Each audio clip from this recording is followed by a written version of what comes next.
Good morning বন্ধুরা, তোমরা সকলে কেমন আছো? আশা করি সকলেই ভালো আছো। পম্পার বাংলা ব্লগ চ্যানেলে তোমাদের সবাইকে স্বাগতম। আর হ্যাঁ, আমিও ভালো আছি।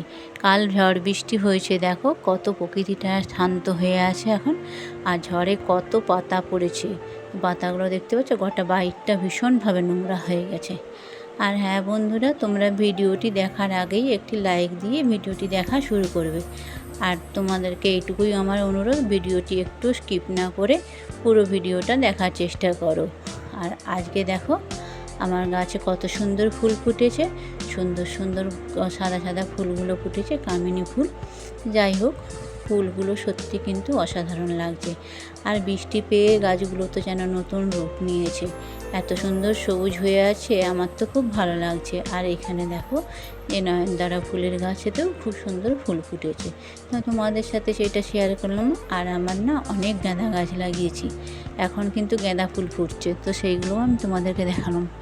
আর এই যে ছোট্ট গাছটা দেখো, এতটুকু গাছটা, তাতে কিন্তু সাদা ফুল অনেক ফুটেছে। আর আমি বাইকটা দেখো একদম পরিষ্কার করে নিয়েছি, ঝাঁটপাট দিয়ে দিয়েছি, দিয়ে আমি এবার চলে এলাম ঘরের ভিতর। আর রান্নাঘরটার যা অবস্থা দেখেই তো মাথা আমার ঘুরিয়ে গেছে, কারণ কালকেই যে যা কিছু কাজ করেছি সব পড়ে রয়েছে। বিকেলবেলায় ভেবেছিলাম ধুবো, তো সেগুলো কিছুই করা হয়নি। 4টে সাড়ে 4টা থেকে ঝড় উঠেছিল, তাই সেগুলো অপরিষ্কারই রয়েছে। তো এখন আমি রান্নাঘরটা একদম পরিষ্কার করে নিয়েছি, দেখো গ্যাস টেবিল থেকে শুরু করে ঘর, বাসন সব কিছু একদম পরিষ্কার করে নিয়েছি। আর এই যে নুনের কৌটাটা ছিল সেটাও ধুয়ে নিয়েছি সুন্দর করে, দেখো। আর হ্যাঁ, যতই ভাঙা ঘর হোক আর যাই হোক, একটু যদি গুছিয়ে রাখি সেটা দেখতে সুন্দর লাগে, তাই নয় কি বলো? তো ঘরটা আমি একদমই ভালো করে গুছিয়ে নিয়েছি। হ্যাঁ, খুব একটা সুন্দর করে হয়তো পারিনি, কিন্তু যেভাবে রাখার একটুখানি আমি গুছিয়ে রেখেছি, সেটা হলেও তো দেখতে ভালো লাগে, বলো? আর সকালে উঠা মানে একটু ঠান্ডা ঠান্ডা ওয়েদার মানেই একটু চা, মনটা চা চা করে উঠলো, তাই আমি চলে এলাম রান্নাঘরে আবার। তো চা করে দেখো, আর আমি নিয়ে নিয়েছি। আর আমার প্লেটে দেখতে পেয়েছো 4 থেকে 5টা বিস্কুট আছে।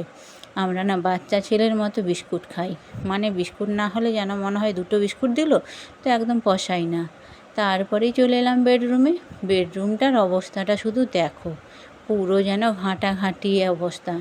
বেডরুমের চাদরটা ভীষণভাবেই নোংরা হয়েছে, আমি তোমাদের সেদিনে বলছিলাম, তো চাদরটা তুলে ফেললাম। আর এই যে নতুন চাদরটা বের করেছি, আজকে সেটা পাতবো। কিন্তু এই চাদরটা পাতার কত সুন্দর, দেখো কত সুন্দর লাগছে চাদরটা পেতেছি, কিন্তু এই চাদরটা পাতলে হবে কি, এটা তো আর রাতে শোয়া যাবে না, এটা তো পুরো সম্পূর্ণ নতুন। এই চাদরটা যদি শুই মানে গায়ে মানে ব্যথা করবে বললেই চলে এই গরমেতে বিশেষভাবে।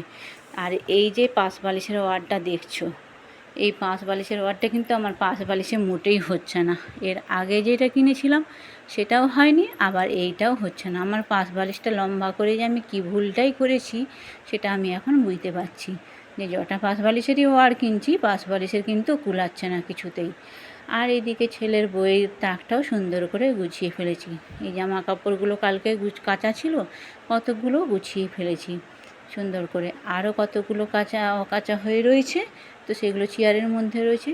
চলো আমি তোমাদেরকে আমার বেডরুমটা একটু শেয়ার করে দিলাম। দেখো, চাদরটা তো দেখতে সুন্দরই লাগছে, কিন্তু এই চাদরটায় তো রাতে শোয়া যাবে না, বলো? গরম লাগবে, সেই জন্য ওটা রাত্রেবেলায় চেঞ্জ করে দেবো। পুরোনো চাদরটা কেচে দিয়েছি, ওটা তুলে নিয়ে এসে শুকনো হয়ে গেলে পেতে দেবো। এই যে পুরোনো চাদরটা আমি এখন ভিজিয়ে দিয়েছি। আর এই যে এটা দেখছো, এটা হচ্ছে আনাই, তো আর এখন তেমন একটা আনছি না, তাই এটা নোংরা হয়েছিল, আমি ভাবলাম এটাকেও একদম পরিষ্কার করে নিই। আর তা করতে করতে দেখো আবার এদিকে জলও চলে এসেছে, কোনটা করব কোনটা ছাড়বো, এই হয়েছে আমার পরিস্থিতি। সকালবেলায় যে কতগুলো কাজ একসাথে করতে হয় দুটো হাতে, মানে পাগল হয়ে যাওয়ার মতো অবস্থা এই গরমেতে। তো চাদরগুলোও কাচতে হবে, জলও নিতে হবে, সবই করতে হবে, দেখতেই পাচ্ছ। তো আমি যে ঝুড়িটা এখন ধুয়ে নিচ্ছি। আর হ্যাঁ, মানে চাদরটারে সব কেচেও নিয়েছি, সেটা তোমাদের সাথে শেয়ার করা হয়নি, কারণ মোবাইলটা ধরার মতো তো কেউ নেই, আমার এটা একটা প্রবলেম হয়। এই ভিডিওটা যখন করেছি ছেলেকে অনেক রিকোয়েস্ট করলাম, তাই একবার। আর ঘরে এসে এই যে দেখছো খাটের মধ্যে কত ধুলো পড়েছে, কদিন ধরে মোছা হয়নি, তারপর তো কালকে ঝড় হয়েছে, সেই জন্য আরোই বেশি ধুলা হয়ে গেছে। খাট, জানালা, দরজা সবটাই ধুলো ভর্তি হয়ে গেছে। তো আমি ভাবলাম আজকে একটু রবিবার আছে, স্কুলও নেই, ছুটি আছে, তো আমি আজকে একটু মুছে নিই। আমি দেখতেই পাচ্ছ এক হাতে করে ফোন ধরে রয়েছি আর এক হাতে করে খাট টাটগুলো মুছে নিচ্ছি। আর এইগুলো আসবাবপত্রে যদি ধুলো বসে না আমার ভীষণ খারাপ লাগে, সেই কারণে এই আসবাব বেশি ধুলো বসে গেলেই একটা সে কালারটা চেঞ্জ হয়ে যাবে, সেই জন্য আমি ভাবলাম আজকেই মুছে নিই, আর বেশি দেরি করব না। চলো দেখতেই পাচ্ছ আমি মুছে নিচ্ছি। আর হ্যাঁ বন্ধুরা, তোমরা যে যেখান থেকে আমার ব্লগটা দেখছো তোমাদেরকে অনেক অনেক ধন্যবাদ আর অনেক অনেক ভালোবাসা। তোমরা এইভাবেই আমার পাশে থেকো। আর সত্যি কথা বলতে কি জানো তো, আমি এই ইউটিউবে এসে এত সুন্দর যে একটা পরিবার পাবো সেটা কিন্তু আমার ধারণা ছিল না। আজকে সত্যি আমার যতজন মেম্বার হয়েছে আমি তাদের নিয়েই খুশি। আর সবাই আমাকে এতটা ভালোবাসবে, আমি সত্যি এটা পাওয়ার উপযুক্ত কিনা সেটা নিজেও জানি না। আর এত ভালো ভালো সুন্দর সুন্দর এখনও অনেকেই অনেক সুন্দর সুন্দর কমেন্ট করছে, অনেক দিদি ভাইরা, অনেক ভাই মানে বোনরা অনেক সুন্দর সুন্দর কমেন্ট করছে। যাই হোক, এরপরে আমি তোমাদের কমেন্টগুলো পড়ে শোনাবো। খুব ভালো ভালো কমেন্ট করে, আমার তো সত্যি বলতে মন খুব ভরে যায় মানে কমেন্টগুলো দেখেই। মানে হ্যাঁ, লাইক হয়তো কম পড়ে, সবাই লাইক দিতে হয়তো ভুলে যায়, তাই ভিডিওর আগেই বলেছি যে তোমরা লাইক একটা দিয়ে ভিডিওটা দেখা শুরু করবে, আর স্কিপ করো না কেউ। তোমাদের কাছে আমার অনুরোধ, তোমরা স্কিপ করে ভিডিও দেখো না, তাতে তোমার চ্যানেলের যেমন ক্ষতি হবে আমার চ্যানেলেরও সেইভাবেই ক্ষতি হবে, সেই জন্য আমি তোমাদের বলছি। আর নতুন বন্ধুদের বলবো, যারা সাবস করছো তারা প্লিজ, বন্ধু হয়েছি, সাবস করেছি, নতুন এলাম, তোমার বাড়ি এলাম, এইগুলো কিন্তু লেখো না, কারণ আমি এইগুলো জানতে পারলাম যে এগুলো নাকি লিখতে নাই।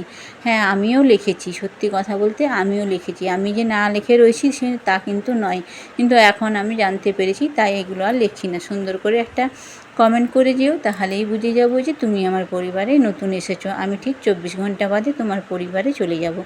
তো দেখতেই পাচ্ছ বন্ধুরা, আমি ঘর থেকে শুরু করে জানলা দরজা সবটাই কিন্তু মুছে নিচ্ছি, কারণ ধুলো ভাব ভীষণভাবেই পড়েছে।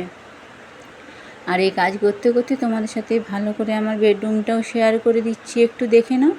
আর এই যে দেখতে পাচ্ছ এটা হচ্ছে বাইরের দরজাটাও এক হাতেই একবারে মুছে নিচ্ছি, কারণ এটা যদি আবার না মুছি, হ্যাঁ আরও ছিল পার্লারের ঘরেরগুলো, কিন্তু সেইগুলো আমি আর মুছতে গেলাম না, কারণ অনেকটাই বেলা হয়ে যাচ্ছিল, আর কখন সেই সকাল থেকে কাজ করে যাচ্ছি। আজকে এতটা একসাথে কাজ করেছি তো সত্যি কথা বলতে আমি হাঁপিয়ে উঠেছি। এই যে দেখতে পাচ্ছ চাদরগুলো কেচে নিয়েছি, আর এই ঝুড়িটাও কিন্তু ধুয়ে দিচ্ছি, একটু রোদে দিয়ে দিচ্ছি শুকনো হওয়ার জন্য। আর তোমাদেরকে তো কি বলবো, মানে বলারও কিছু নেই, সত্যি কথা তোমরা আমায় অনেক সাপোর্ট করছো। আর তারপর দেখো জলও ধরে নিয়েছি আর ঘরটা মুছে নিয়েছি, ঘর মোছার ভিডিও আর করতে পারলাম না সত্যি, শুধু ঘরটা মুছেই রেখে দিলাম।